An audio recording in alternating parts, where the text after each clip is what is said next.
بسم اللہ الرحمن الرحیم. انگنت درود و سلام جناب محمد رسول اللہ صلی اللہ علیہ وسلم کی ذات پر، ان کے آل پر اور ان کی اولاد پر.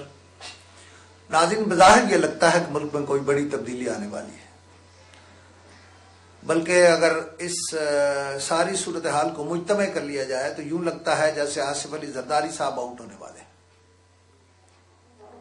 لیکن اگر ایک طرف کرکٹ کا کوئی بڑا کھلاڑی ہے تو دوسری طرف بھی آصف علی زرداری اتنا ہی بڑا کھلاڑی ہے. بہت سارے لوگ اسے جانتے نہیں، بہت سارے لوگ یہ جانتے نہیں کہ وہ کیا کر سکتا ہے. لیکن اس کے ساتھ ایک اور بات بھی طے ہے کہ اب اٹارنی جنرل کے راستے میں آنے والے بابر اعوان دن بدن غیر مقبول ہوتے جائیں گے. وہ اگر جناب آصف علی زرداری کی نظروں میں مقبول بھی ہیں تو بھی ان کی غیر مقبولیت یہ ہے کہ نہ انہیں عدالت مانتی ہے، نہ انہیں نواز شریف مانتے ہیں. جب بھی ان کا نام آتا ہے نکالے جانے والوں میں نام آتا ہے. اس نونہال آوان نے آوانوں کے نام کو بٹا لگا دیا ہے. اس کے تمام مشورے ملک و قوم کے مفاد کے خلاف ہیں. جس طرح سے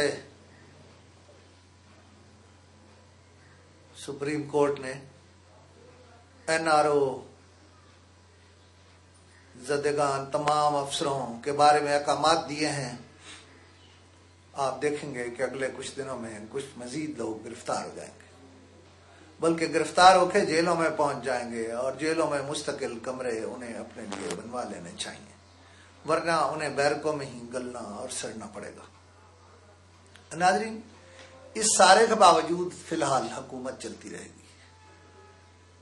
اور حکومت کے چلنے کی وجہ یہ ہے کہ افواج پاکستان جو روایتاً تو اقتدار پر قبضہ کرنے والی جماعت رہی ہیں، اس بار جنرل اشفاق پرویز کیانی کی قیادت میں وہ اقتدار پر قبضہ کرنے کے لیے تیار نہیں ہے. اور حد یہ ہے کہ ان کے بارے میں یہ سوچا جا رہا ہے کہ انہیں chairman joint chief of staff committee بنا دیا جائے.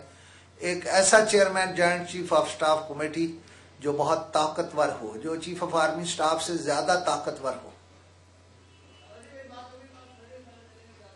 ناظرین، اس کے نتیجے میں بھی بہت سی خبریں، بہت سے حالات اور معاملات سامنے آئیں گے، لیکن آج ان پر گفتگو نہیں کرتے، کچھ بھی نہیں ہونا.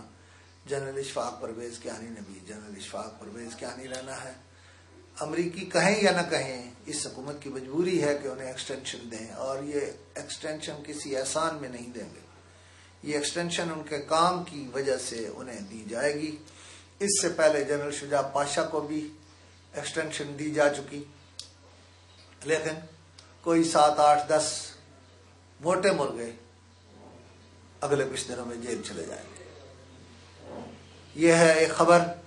اور دوسری طرف دبئی کی حکومت نے ایک بہت بڑا پیلس یا ہوٹل جنرل پرویز مشرف کو دے دیا کہ وہ اپنی سرگرمیاں وہاں جاری رکھیں.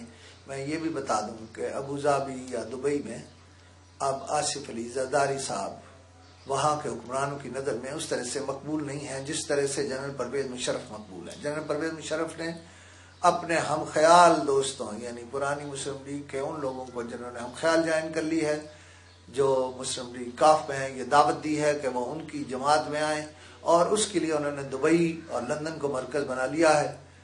دبئی میں جناب جنرل اشفاق پرویز کیانی کی سرپرستی وہاں کی حکومت اور وہاں کے بادشاہ کر رہے ہیں. پاکستان میں سیاست ذرا مختلف ہو رہی ہے، لیکن ایک بات یہ بھی کہتا چلوں کہ ہزارے والے اے این پی کے اس پختونستان یا اس پختونخوا کو یا اس پختونخوا خیبر کو قبول نہیں کریں گے. بہت اس پر ری ایکشن پایا جاتا ہے، اور بہت سارے لوگ اس پر تحریک شروع کرنا چاہتے ہیں کہ ہزارہ ایک الگ صوبہ ہو. لیکن ہزارہ اگر الگ صوبہ بنے گا تو پٹھوار بھی ایک الگ صوبہ بنے گا، اور پٹھوار بھی الگ صوبہ بنے گا تو تلگنگ بھی ایک الگ ضلع بنے گا.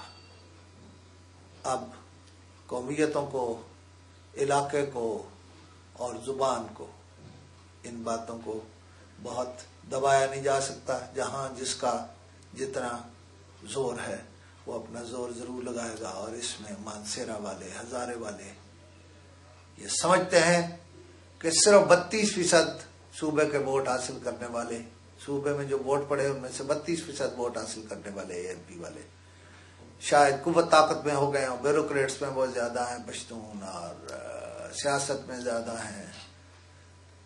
وہاں کے لوگ کبھی یہ حق نہیں دیں گے کہ صوبے کا نام پختونخوا خیبر رہے. میں آپ کو لکھ کر دے سکتا ہوں کہ اب ہزارہ بھی صوبہ بن کر رہنا ہے، اس پختونخوا سے بالکل الگ، اور ڈیرہ میں اور بنو میں اور مانسیرا میں اور اگی میں اور اس کے ارد گرد کے ان سارے علاقوں میں جہاں تک ہزارہ ہے، کوہستان بھی ہے، وہاں لوگ ہزارے کو صوبہ بنانا چاہتے ہیں. اس میں انہوں نے 60 سال لیے اے این پی نے، یہ میرے خیال ہے شاید 6 سال بھی نہیں لیں گے، اور 6-7 سال کے بعد ہزارہ صوبہ ایک حقیقت ہوگی. اور جب ہزارہ بنے گا تو پھر سرائکی بھی صوبہ بنے گا، جب سرائکی صوبہ بنے گا تو پٹھوار بھی صوبہ بنے گا. خدا جانے اس وقت کون زندہ ہوگا کون زندہ نہیں ہوگا، لیکن یہ بات بہرحال حقیقت بن جائے گی. ناظرین، میں چند گھنٹوں بعد دوبارہ آپ سے انشاءاللہ انہی موضوعات پہ بات کروں گا. اس وقت اجازت چاہتا ہوں. آپ اپنا بہت خیال رکھیے، لیکن پھر وہی بات جو ہمیشہ میں بات ختم کرتے ہوئے کہتا ہوں کہ آپ خود اپنے ارد گرد جاننے والوں کو یہ بتائیے کہ پاکستان میں بعض لوگوں کو جسم جان کا رشتہ برقرار رکھنا مشکل ہو رہا ہے. آپ کو ان کی مدد کرنا ہے، اور اس کے لیے ہم نے ایک ادارہ بنایا ہے، زکوٰۃ و صدقات ٹرسٹ.